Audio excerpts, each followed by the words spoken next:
Hello everybody! In a life with my baby. Umuwi nga pala kami dito sa bahay dahil magsisimba kami. Sinigang nga palang ulam namin kaya binigyan namin si Celicia ng okra. Para habang bata pa masanay na sa gulay-gulay. Yung tatay niya kasi hindi kumakain ng okra. Dapat siya walang pili. Kita niyo naman sa mukha niya mukhang nag-i-enjoy siya kumain. May pa-cute-cute pa nga yung nalalaman. Kakatapos niya nga lang palang maligo dyan. Tapos maglalagkit na naman. Ay talaga naman oo. Nakatulog nga pala siya pagkatapos niya kumain. Pagkagising niya, binihisan ko na siya. Pagdating namin sa bahay, ayan, bagsak. Naantay nga pala namin yung tatay niya. Ayan, nakatulog na. Wala pa rin yung tatay. Habang natutulog nga pala siya, nagsaing muna ako para pagdating niya, kakain na lang kami. Nung nandito na nga pala yung tatay niya, pinagbantay ko muna sa kanya. Kasi maglalaba ako. Dinala ko nga pala sa bahay yung mga labahin ko. Ay, ako naman iasa sa tatay ko yan. Kaya ako maglalaba niya. Tapos ko nga pala maglaba. Nakita ko si Papa nagluluto ng itlog. Pulutan nga pala nila yan. As you can see guys, sa labas kami nagluluto kasi ang init niyan pag nasa loob.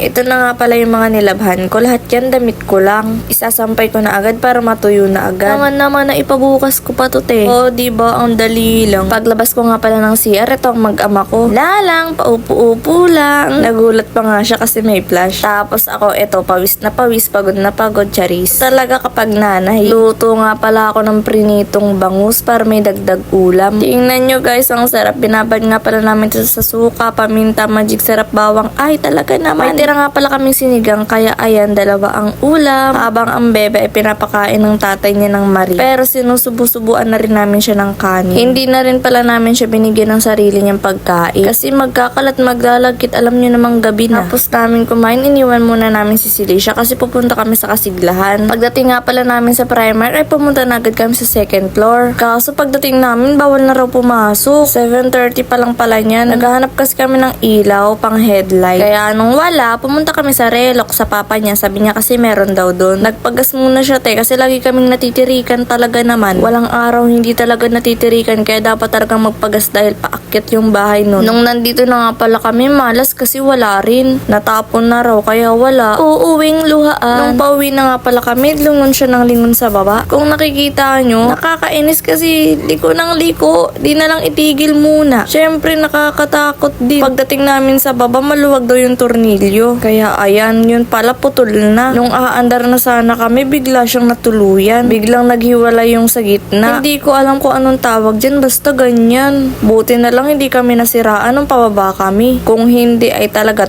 tapyas na naman ang muka at mas lalong buti na lang hindi namin kasama yung anak namin. Kaya iniwan namin yung motor dyan. Nag-commute na lang kami pa uwi para makuha si Celicia sa bahay. Kasi may pasok rin si Papa kaya kailangan din namin kuhain yung bata. Ayan ang bebe for the tricycle muna kasi sira ang motor ng Papa. Enjoy naman siya sa biyahe kasi sanay na yan sa ganyan. Ilang beses na yun pabalik-balik pa commute, punta dito, punta doon. Ay talaga naman gala ang bata. You can see guys, antok na yan. Pinipigilan niya lang talaga. Pero dahil marami siya nakikita ay talaga tanggal ang antok. Pagdating nga pala namin sa bahay nila, nilagay ko muna siya dyan. Kasi magtitimpla ako ng gatas niya. Kasi matutulog na yan kapag binigyan mo ng gatas. Mabait yan, hindi na yan nagpapahele. Pero minsan nagpapahele yan. Ayan, nung nakita yung gatas, nagngak-ngak na. At dahil gabi na, mama's duty na. Anong mama's duty ka dyan? Araw-araw mama's duty te. Ay tari, inaw yung sarili. Tuwing gabi nga pala, pinupunasan ko siya para masarap ang tulog. Ang likot-likot pa nga. Tada, tulog na ang baby. Follow for more.